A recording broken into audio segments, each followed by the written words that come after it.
রূপালী পর্দার ঝলমলে তারকাদের আসর বসেছিল খ্রিস্ট ধর্মের অন্যতম পবিত্র স্থান ভ্যাটিকানে। পোপ চতুর্থদশ লিওর আমন্ত্রণে অ্যাপোস্টলিক প্যালেসের ক্লেমেন্টাইন হলে ক্যাথলিক খ্রিস্টানদের সর্বোচ্চ ধর্মীয় নেতার সঙ্গে সাক্ষাৎ করেন হলিউড তারকারা। অনুষ্ঠানে অংশ নেওয়াদের মধ্যে ছিলেন জনপ্রিয় অস্কারজয়ী অভিনেত্রী Kate Blanchett, Chris Pine, Adam Scott এবং অস্কারজয়ী পরিচালক স্পাইক লি ছাড়াও আরও অনেক চলচ্চিত্র অভিনেতা ও নির্মাতা। এ সময় চলচ্চিত্র শিল্পীদের সঙ্গে নিজের পছন্দের কয়েকটি সিনেমা নিয়েও কথা বলেন পোপ লিও। বিশ্বব্যাপী অনিশ্চয়তা ও ডিজিটাল চাপের যুগে সিনেমা শিল্প কিভাবে টিকে থাকার জন্য লড়াই করছে সে বিষয়ে বক্তব্য রাখেন পোপ লিও। সিনেমা হল উদ্বেগজনকভাবে কমে যাচ্ছে উল্লেখ করে পোপ বলেন, অনেকেই বলছেন সিনেমা শিল্প এবং সিনেমা দেখার অভিজ্ঞতা ঝুঁকির মুখে। এ সময় চলচ্চিত্র সংশ্লিষ্ট ব্যক্তি ও প্রতিষ্ঠানের প্রতি হাল ধরে রাখার আহ্বান জানান তিনি। শিল্পের সামাজিক ও সাংস্কৃতিক মূল্য ধরে রাখতে একসঙ্গে কাজ করার আহ্বান জানান পোপ লিও।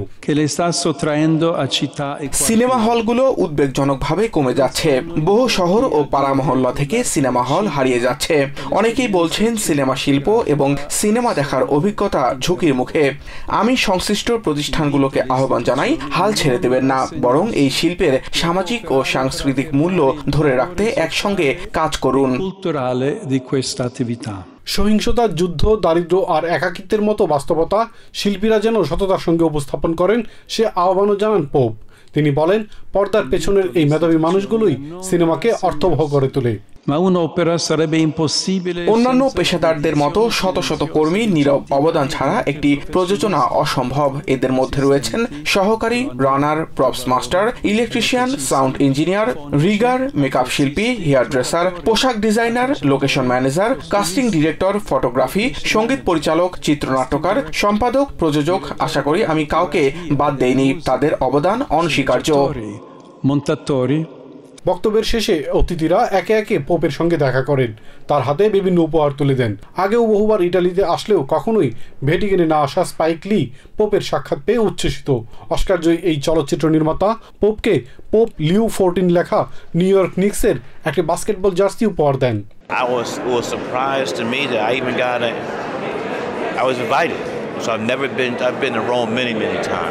পোপ চতুর্দশ লিওর সঙ্গে দেখা করতে পেরে উচ্ছ্বসিত একাধিক অস্কারজয়ী অভিনেত্রী কেট ব্ল্যানচেট।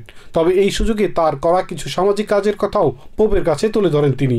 বলেন, বাস্তুচ্যুত চলচ্চিত্র নির্মাতাদের জন্য এবং শরণার্থী বিষয়ক চলচ্চিত্র নির্মাতাদের জন্য একটি তহবিল তৈরিতে কাজ করছেন তিনি। Barnier and the International Rotterdam Film Festival, we've developed a fund for displaced filmmakers, for refugee filmmakers, because those voices often get marginalised from the mainstream. So to be able to mention that to His Holiness today was really wonderful. পোপের কথাবার্তার সৌন্দর্যে মুগ্ধ চলচ্চিত্র নির্মাতা Goodge van sent পোপের কথার মূল বিষয় হিসেবে মানবিকতা, দয়া ও আশার কথা উল্লেখ করেন আমেরিকান এই নির্মাতা। He had a fantastic message of beauty in cinema. I think it was his main topic. বিশ্বের বিভিন্ন দেশেই চলচ্চিত্রের আয় এখনও কোভিড-19 মহামারীর আগের পর্যায়ে পৌঁছতে পারেনি। আমেরিকা এবং কানাডার মাল্টিপ্লেক্সগুলো এবছর তাদের 1981 সালের পর সবচেয়ে খারাপ সামার কাটিয়েছে বলে জানিয়েছে বিভিন্ন গণমাধ্যম। Ilias Kamal, TVN 24 news desk. New York থেকে সম্প্রচারিত টিভিএন 24 টেলিভিশন বিশ্বজুড়ে বাঙালির কণ্ঠস্বর।